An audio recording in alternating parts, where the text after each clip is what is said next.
Hello guys, എല്ലാവർക്കും സുഖമില്ലേ? പുതിയൊരു വ്ളോഗിലേക്ക് സ്വാഗതം. ഇന്ന് നമ്മൾ പൊട്ടറ്റോ വെച്ചുള്ള ഒരു സ്നാക്സ് റെസിപ്പിയാണ് ചെയ്യുന്നത്. ആദ്യം നമ്മൾ പൊട്ടറ്റോ തന്നെ പ്രഷർ കുക്ക് ചെയ്തെടുക്കുക.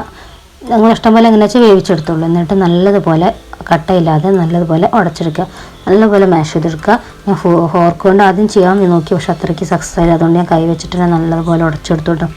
എന്നിട്ട് അങ്ങനെ ആ ഉടച്ചെടുത്തതിലേക്ക് ഇത് ഉടയ്ക്കുമ്പോൾ നേരം ചൂടോടെ തന്നെ ഉടച്ചെടുത്തോണ്ട്, അപ്പോൾ കുറച്ചുകൂടി നല്ലതുപോലെ പെട്ടെന്ന് ചെയ്യാൻ വേണ്ടി. തണുത്ത് പോയാൽ പിന്നെയും അത് ഹാർഡായിപ്പോവും. അത് മാത്രം ശ്രദ്ധിച്ചാൽ മതി. എന്നിട്ട് പിന്നെ അതിലേക്ക് ആവശ്യത്തിനുള്ള കോൺഫ്ലോർ, ഞങ്ങളുടെ ഉപ്പും പിന്നെ മുളക് പൊടി മാത്രമാണ് ചേർക്കണത്. നിങ്ങൾക്ക് ചില്ലി ഫ്ലേക്സ് ഉണ്ടെങ്കിൽ അത് ചേർക്കാം. പിന്നെ എന്തെങ്കിലും ഹെർബ്സ്, ഒറിഗാനോ പോലത്തെ ഹെർബ്സ് എന്തെങ്കിലും ഉണ്ടെങ്കിൽ, കസൂരി മേത്തി അങ്ങനെയൊക്കെ ഉണ്ടെങ്കിൽ അത് ചേർക്കാം. ഒക്കെ നമ്മളെ ഇഷ്ടം പോലെയാണ് കേട്ടോ.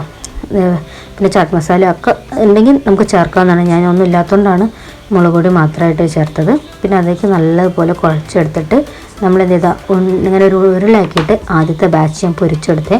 പക്ഷെ അങ്ങനെ ഉരുളകളാക്കിയെടുത്തപ്പം ഉള്ളു വേവാത്ത മഴ തോന്നിയതുകൊണ്ട് ഞാൻ ഉരുളാക്കിയിട്ട് ജസ്റ്റ് ഒന്ന് പ്രസ് ചെയ്തിട്ട് ഒരു പരന്ന രീതിയിലാണ്, വല്ലാതെ പരത്തിയില്ല, ചെറുതായിട്ടൊരു പരത്തിയിട്ടാണ് വേവിച്ചെടുത്തത്. അപ്പോൾ എന്ത് ചെയ്തു, ഉള്ളു നല്ലതുപോലെ വെന്ത് കിട്ടി. നിങ്ങൾക്കിത് വേണമെങ്കിൽ സ്ട്രിപ്പുകളായിട്ട് പൊരിച്ചെടുക്കാം. എങ്ങനെ ചെയ്യേണ്ടത് വെച്ചാൽ ഒരു ബട്ടർ പേപ്പർ എടുക്കുക, എന്നിട്ട് അതിൻ്റെ മുകളിലേക്ക് ഈ മാവ് വയ്ക്കുക. വേറെ ബട്ടർ പേപ്പർ അതിൻ്റെ മുകളിലേക്കും വെച്ചിട്ട് നമ്മുടെ ചപ്പാത്തി പരത്തുന്ന കോലില്ലേ, അതുകൊണ്ട് നല്ലപോലെ പരത്തുക. പക്ഷേ വല്ലാതെ തിന്നാക്കരുത്, കുറച്ച് കട്ടിയിലാക്കി പരത്തുക.